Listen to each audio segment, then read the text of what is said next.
was like 8, I got lost in Adventure World and I spent like more than 30 minutes trying to look for my mum. Yeah. It's when I had to be rushed in the ambulance to a hospital and I had to get stitches. It was scary, but it wasn't painful. I had this thing that helped me like breathe and stuff, but one time it stopped working. I couldn't breathe and I turned blue. There was a pool. I went in it and I tripped. And then I almost drowned because I didn't have my floaties. And then my brother, he quickly grabbed my hand and pulled me up.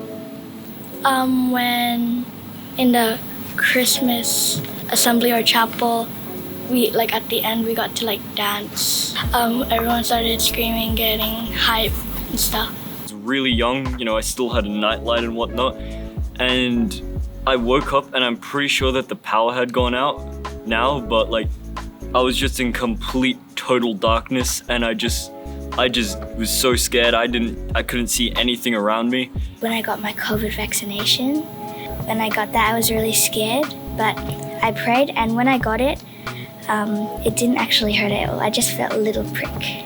Going into the pool for the first time. It's too funny for me to share on camera. There's this show, Family Guy. You guys probably heard of it. This one episode made me laugh so hard, I honestly thought I burst a kidney. Okay, so I'm used to driving a manual car and my car was getting fixed and I was borrowing my dad's car. His is an automatic and I live on this like really big hill. Like it's massive. Anyway, when you turn off the car, you can't access the brakes, like they kind of lock in place. And I hadn't pulled up the handbrake and immediately the car starts like rolling down the hill and I was like freaking out, and instead of like pulling up the handbrake, I was like trying to turn the car back on, and it like, because the wheel had locked, I couldn't, and I was like rolled down this hill into like 3 lanes of traffic, and like, yeah, it was really scary, but I survived, so it's cool, and I didn't crash the car, so. Jesus' crucifixion, like Easter when Jesus died on the cross for our sins. But he raised from the dead, and he died and did all those things just for us to save us from our sins. The death of Isaac Newton. Like a World War I, where everyone has had to like come together for the same reason of like trying to do the right thing by their country, to things like 9/11, like the Twin Towers falling up. Yeah, the World Wars, I guess, yeah. Probably the fall of the German Empire during the 1940s. As if it didn't fall, everything would change. My MacBook or my phone, yeah.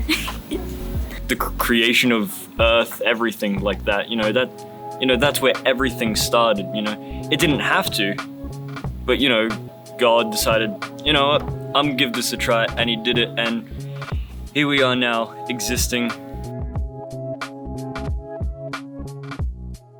When Pastor Michael let me sing, because I've always wanted to sing, and I never got the chance, different places. But here, I really felt I really enjoyed singing here. Like when I knew I can play the piano and that I can play it really nice and use it as one of my talents. My mother giving birth to me. Especially playing outside of school, I guess I've gotten to know a lot of people who are pretty serious about music and stuff like that. So yeah, it's been a real game changer to actually work with them. Passing a maths test, first time in history. The continual support of my parents, like I feel like that's a big thing in itself. Through thick and thin, being there for someone. Yeah. Playing my first game, which was Forza Horizon 3. Getting my pocket money for the first time. Spend it and still have $200 or $100. I just save it. I was in the school choir, and I was asked to do a solo on Away in a Manger at Christmas time, and I was asked to do it not only in the primary and secondary assemblies, but also in front of the Kwinana. and it was really scary, but I asked God for wisdom and strength and courage and bravery, and He guided me and directed me, and I sounded beautiful.